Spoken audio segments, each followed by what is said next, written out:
Amados irmãos, que a paz do nosso Senhor Jesus Cristo esteja com todos nós, com a nossa igreja.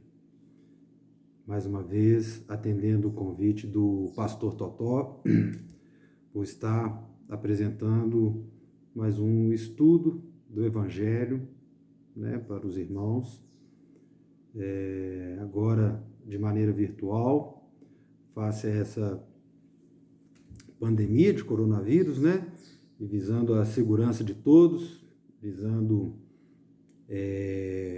podermos fazer a nossa parte, nesse momento difícil de enfrentamento aí dessa doença, estarmos meditando, estudando na palavra do Senhor da maneira virtual. Então, eu convido todos os irmãos para abrirmos as nossas Bíblias na passagem de Marcos, capítulo 10, eu vou ler do versículo 46 ao 52, que trata da cura do cego de Jericó. Amém? Eu vou estar fazendo, então, inicialmente, a leitura desse trecho. E foram para Jericó. Quando ele saía de Jericó, juntamente com os discípulos e numerosa multidão, Bartimeu, cego mendigo, filho de Timeu, estava assentado à beira do caminho. E, ouvindo que era Jesus, o Nazareno, pôs-se a clamar: Jesus, filho de Davi, tem compaixão de mim. E muitos o repreendiam para que se calasse. Mas ele cada vez gritava mais: Filho de Davi, tem misericórdia de mim. Parou Jesus e disse: Chamai-o. Chamaram então o cego, dizendo-lhe: Tem bom ânimo, levanta-te, ele te chama. Lançando de si a capa, levantou-se de um salto e foi ter com Jesus. Perguntou-lhe Jesus: Que queres que eu te faça? Respondeu o cego: Mestre, que eu torne a ver. Então Jesus lhe disse: Vai, a tua fé te salvou. E, imediatamente, tornou a ver e seguia a Jesus estrada fora. Então, meus irmãos, até aqui foi a leitura da palavra, do Evangelho. Então, agora, gostaria de pedir ao Espírito Santo que nos ilumine no estudo dessa palavra, que nos dê o entendimento, o discernimento espiritual, que a palavra, a fonte de água viva, a verdade, a luz da verdade, entre no coração e na mente de cada um de nós e possamos extrair desse texto mais um ensinamento de Jesus Cristo. Amém? Então, essa passagem da cura do cego de Jericó é uma passagem que está em todos os 3 evangelhos sinóticos.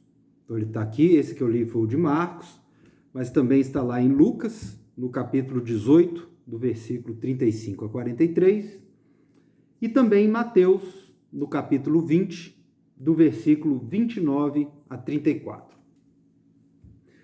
A única diferença é que no evangelho de Mateus, ele fala sobre a cura de 2 cegos de Jericó. Mas o restante do enredo em Mateus é idêntico a Lucas e Marcos, A questão da multidão, a questão do cego ter clamado e a questão de Jesus ter atendido. Então, nesse fato, a questão de Mateus falar em 2 cegos, mas Lucas e Marcos falarem apenas um, não altera em nada a mensagem do Evangelho. A mensagem é a mesma, independente de serem 1 ou 2, não faz diferença. essas distinções acontecem na Bíblia? Por quê? Nós sabemos que na época de Jesus, a tradição da palavra era a tradição oral. Os evangelhos, todos eles, foram escritos já há alguns anos, né, às vezes até décadas depois da ressurreição de Jesus.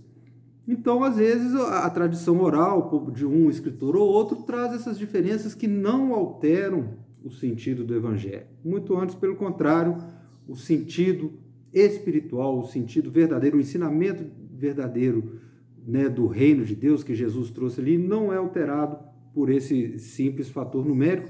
E isso acontece também em outras passagens do evangelho. Por exemplo, a cura do endemoniado gadareno, tem o evangelho que falam que eram 2 endemoniados, os outros evangelhos falam em 1 endemoniado, mas a essência da mensagem, a essência da palavra não é alterada por esse fato. Então vamos lá. Então, feita essa consideração, a segunda consideração que eu gostaria de falar já é sobre o título, a cura do cego de Jericó. Então nós sabemos que a cegueira, aqui nesse texto, nós vamos poder ver mais à frente, ela abrange 2 tipos de cegueira. A cegueira física, que é o fato dele ser cego, dele não enxergar, que é o tipo de cegueira que nós vemos até hoje como uma deficiência física. A cegueira, a pessoa pode ser cego, totalmente cego, parcialmente cego, ela pode ter problemas de visão, astigmatismo, miopia, hipermetropia, como nós todos sabemos. Então, tem esse tipo de cegueira que Jesus cura através do milagre, mas se nós buscarmos no dicionário, também no dicionário da língua portuguesa, nós temos a cegueira com o conceito de distúrbio da razão, da falta de discernimento. Então, esse conceito ele também pode ser aplicado nessa passagem, como veremos mais à frente, da cegueira espiritual, com a aplicação desse ensinamento, não só para a questão do milagre físico que Jesus fez na época, mas com a aplicação atual da cura da cegueira da razão, da cura da cegueira da falta de discernimento. Amém? Então, vamos nos colocar aqui no contexto de quando foi relatado essa passagem. Logo no versículo 46, está falando que Jesus, e foram para Jericó, Jesus estava caminhando, né, passando por Jericó, e logo no capítulo 11 a gente vê que vai ter a entrada triunfal de Jesus em Jerusalém. Então essa passagem da cura do cego de Jericó foi no trajeto de Jesus indo para Jerusalém na festa da Páscoa, já logo na semana da crucificação e ressurreição de Jesus. Então é uma passagem já no finalzinho, bem no finalzinho do ministério de Jesus Cristo. E esse versículo 46, o início da passagem, fala justamente da numerosa multidão que acompanhava Jesus. Porque quando acontece esse fato aqui da cura do cego de Jericó e logo depois a entrada triunfal de Jesus em Jerusalém, por ser o final do ministério de Jesus, uma grande multidão já o acompanhava. Jesus já tinha feito muitos milagres, muitos sinais, já tinha ensinado muito a respeito do reino de Deus e muitas pessoas o estavam seguindo.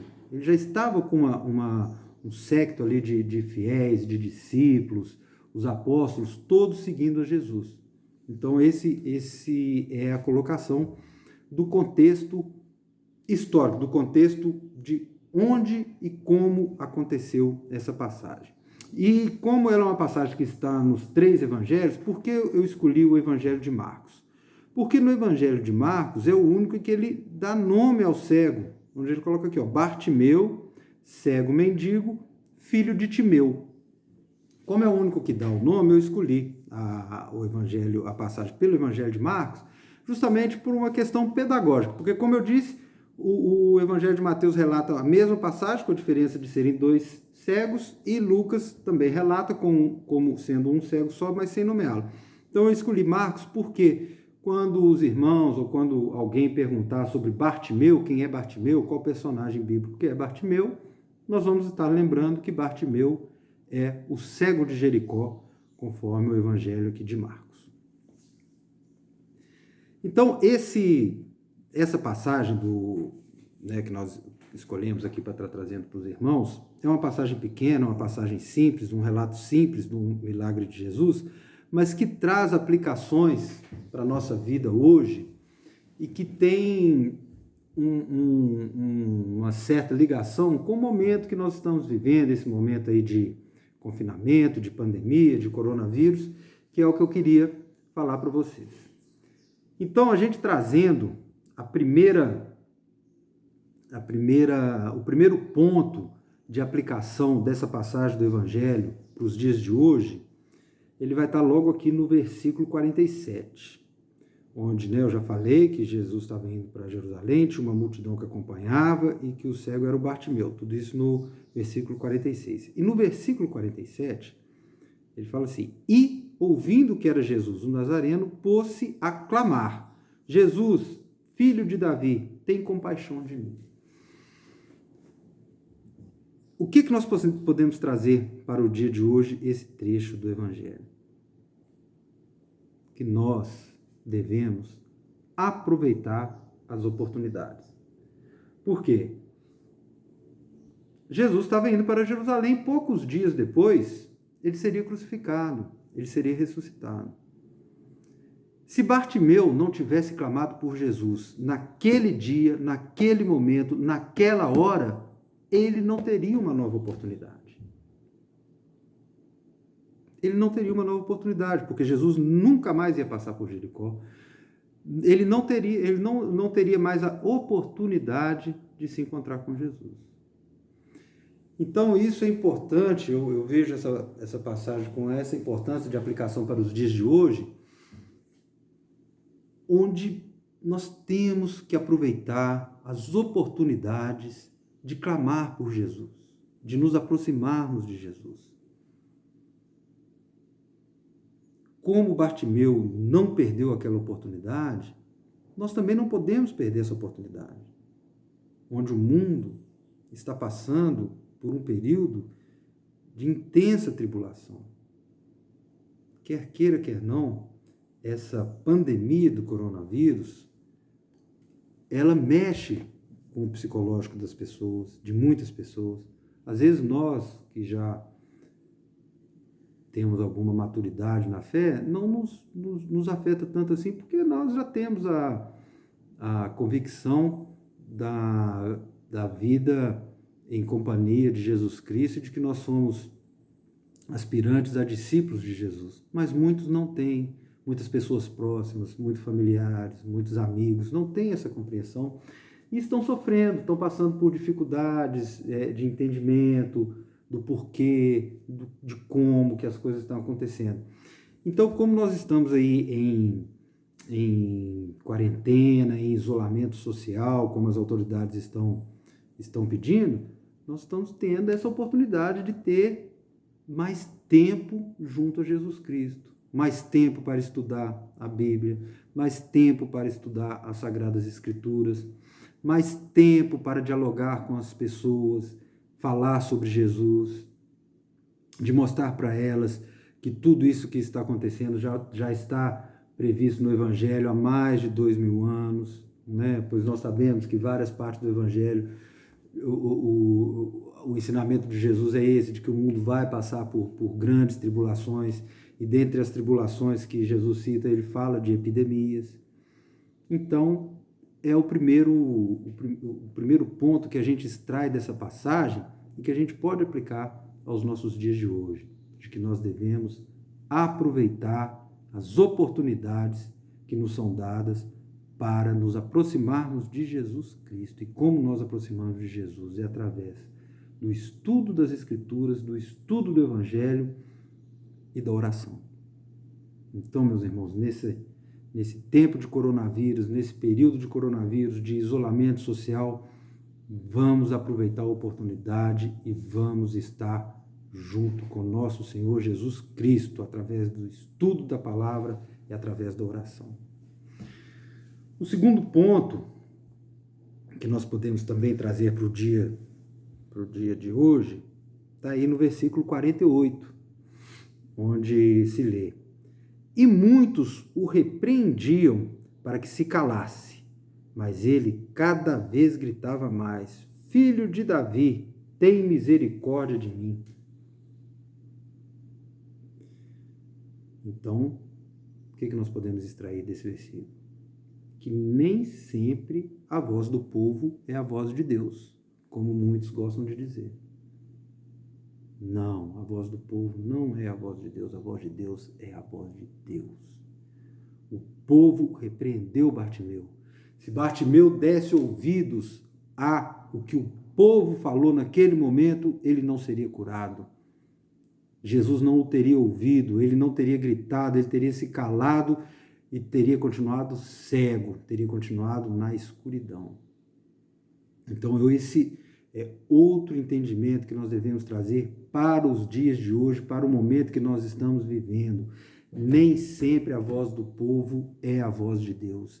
E o que nós estamos vendo hoje, aí, nesse momento de dificuldade, de tribulação, é a voz do povo em disputa. É a voz do povo polarizando, se deve isolar, se não deve isolar, se deve fazer isso, se não deve fazer isso, se o vírus é assim, se o vírus é assado, de onde que o vírus veio, se o vírus é permissão de Deus, ou se é a vontade de Deus ou mera permissão.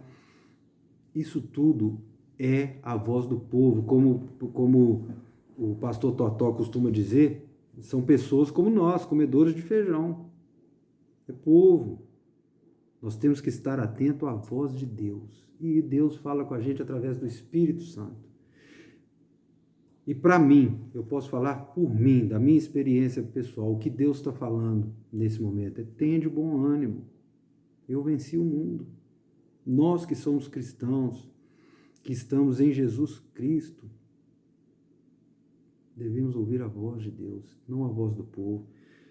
Então, nesse momento de muita voz de povo através de rede social, que nós falamos que as redes sociais com isolamento, elas estão fervilhando, borbulhando, é muita gente publicando muita coisa, é muita gente falando muita coisa, é muita gente dando palpite, muita gente dando opinião. Vamos ouvir a voz de Deus. Vamos orar.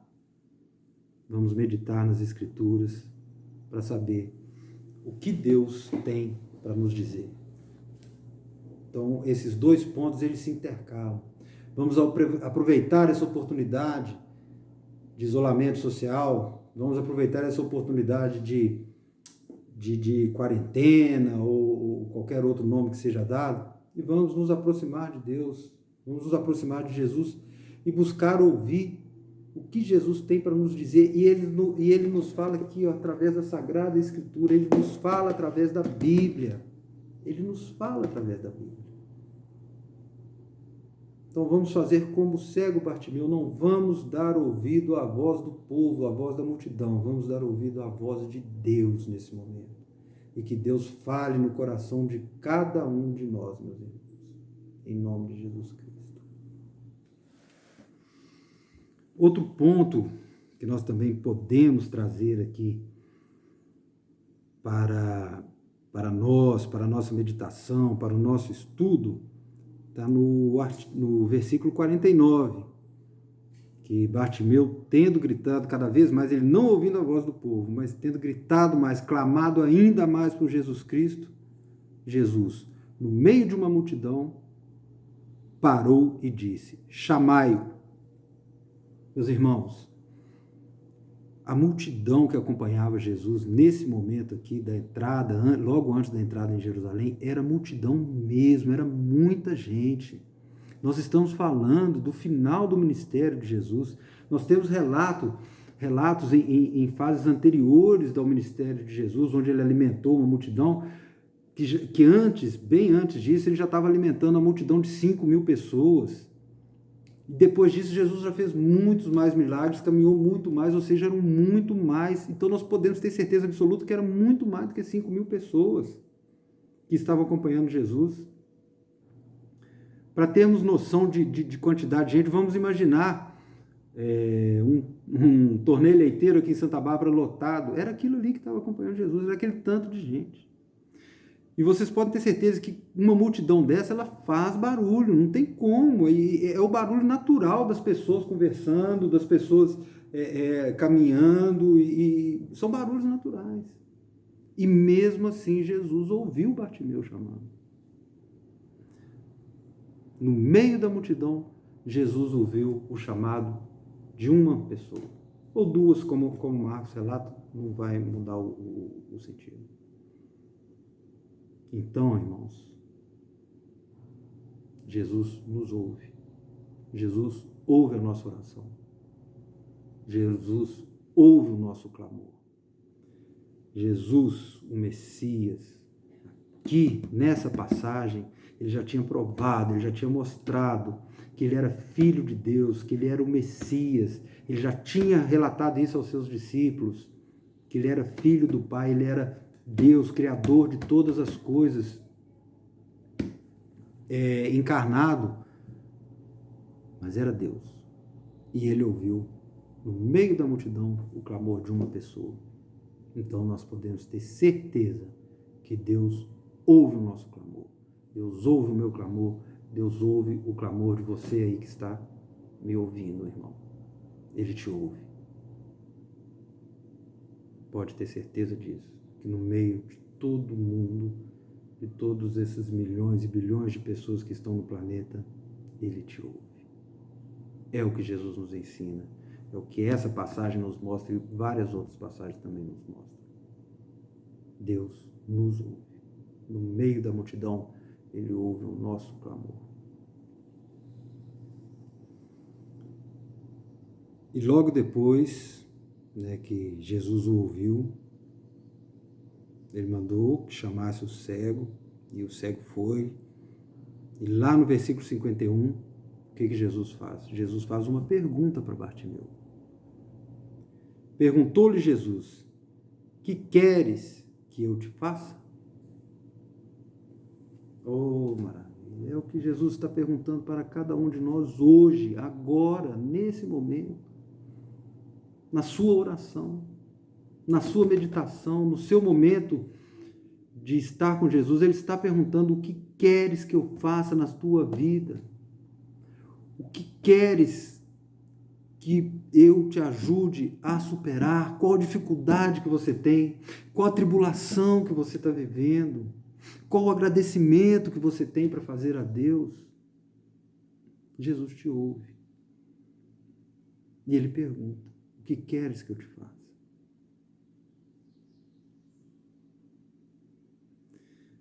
Mas a resposta, complementando que ele dá para Bartimeu, que está no versículo 52, onde Jesus lhe disse: vai, a tua fé te salvou. Então Jesus, ele está perguntando, Jesus, ele quer saber o que ele pode fazer na sua vida. Mas ele vai te atender se você tiver fé, se você crer verdadeiramente nele, em Jesus Cristo, como Filho de Deus, como o único Senhor e Salvador da nossa vida. Tenha fé, meu irmão. Jesus te ouve. Ele quer saber o que você precisa. E a tua fé é que vai dar a certeza de que Jesus vai te atender. É a fé. Porque Bartimeu não viu Jesus. Bartimeu era cego. Bartimeu clamou por Jesus sem vê-lo. Bartimeu estava numa multidão de milhares de pessoas. Ele não sabia se Jesus estava próximo, se Jesus estava longe. Ele apenas lá no início fala que ele ouviu falar que era Jesus. Ele não sabia se Jesus estava no início, no meio, no final da multidão, de que lado da multidão ele estava. Ele não viu Jesus. Ele clamou sem ver Jesus. E nós que vivemos hoje, já não com Jesus encarnado, mas com Jesus agindo através do Espírito Santo na nossa vida espiritual, devemos clamar a Jesus. A fé é o fundamento daquilo que nós acreditamos sem ver. Então nós não vemos, mas nós cremos em Jesus Cristo. E é o que E é o que essa passagem nos mostra hoje, 2000 anos depois, ela continua nos mostrando que nós temos que clamar a Jesus, nós temos que ter fé em Jesus, mesmo sem vê-lo, mas acreditando espiritualmente. É onde eu falo, Bartimeu, ele estava na cegueira física, mas ele também estava nas trevas, na escuridão. Ele não enxergava nada. Ele não enxergava até aquele momento. Até aquele momento. Ele não era discípulo de Jesus, ele não era aquela pessoa que acompanhava Jesus. Não, ele estava na escuridão, nas trevas também espiritual, ele não tinha Jesus. Mas ele, como eu falei no início, ele aproveitou a oportunidade, ele clamou e Jesus atendeu. E a fé de Bartimeu, que veio naquele momento, o curou e o salvou. Então, meus irmãos, essa passagem ela é muito, muito, muito atual. Ela é muito importante para o momento que estamos vivendo. Para o momento que estamos vivendo, o momento que nós estamos tendo uma oportunidade de nos distanciarmos um pouco das nossas preocupações mundanas, de nos distanciarmos um pouco das questões que nos cercam do ponto de vista do trabalho, do ponto de vista dos afazeres do dia a dia, porque nós estamos mais reclusos. Então essa oportunidade é a oportunidade de ouvirmos a Deus, de clamarmos, de buscarmos. Nós já temos o entendimento espiritual, mas temos que renovar essa fé, renovar o nosso ânimo em Jesus Cristo, renovar as nossas forças para continuarmos buscando a Ele. E no final dessa passagem diz que Bartimeu imediatamente tornou a ver e seguia a Jesus estrada fora. Irmãos, essa estrada fora é o caminho. É o caminho para o discipulado de Jesus. É o que o pastor Totó fala, frisa muito bem nos estudos que ele nos apresenta, nas ministrações que ele nos apresenta, que a vida espiritual é um caminho. Aqui, essa passagem nos mostra um exemplo de clamor, de como nós podemos clamar a Jesus, que Ele nos ouve. A nossa fé nos salva, mas depois da salvação vem um caminho. E o caminho é onde nós podemos seguir a estrada estreita. O caminho é apertado, como Jesus nos ensina. Não é um caminho de facilidades, não é um caminho de prazeres mundanos, não é um caminho de ausência de sofrimento, não. É um caminho, é a estrada estreita, o caminho apertado. O momento que nós estamos passando hoje de tribulação mostra esse caminho apertado, essa estrada estreita. Mas é onde nós devemos seguir. Seguir a quem? Seguir Jesus. Qual é o nosso alvo? É Cristo. O nosso alvo é Cristo. Então, nesse momento de tribulação, meus irmãos, eu conclamo a todos para que chamemos, para que clamemos a Jesus Cristo, para podermos segui-lo por esse caminho, para podermos segui-lo diante dessa tribulação, orando, uns ajudando aos outros, ajudando aqueles que precisam da mensagem, aqueles que precisam de ouvir a palavra, e que não percamos essa oportunidade. Amém? Essa é a mensagem que eu queria trazer para os irmãos, para que vocês meditem nela mais uma vez, em casa, cada um da sua maneira, em família, e possamos entendê-la e buscar esses entendimentos em nome de Jesus Cristo. E vamos estar também no nosso grupo de WhatsApp para podermos conversar, para podermos dialogar, esclarecer, trocar ideias, qualquer coisa que seja necessário a respeito dessa passagem. Amém? Muito obrigado a todos, que todos nós tenhamos uma semana abençoada, que Jesus Cristo continue derramando todas as suas bênçãos sobre nós e sobre as nossas famílias, e que possamos enfrentar esse momento de tribulação com muita fé, com muita oração e com muito clamor a Jesus Cristo. Muito obrigado. Fiquem todos com Deus, em nome de Jesus Cristo. Um grande abraço e até a próxima.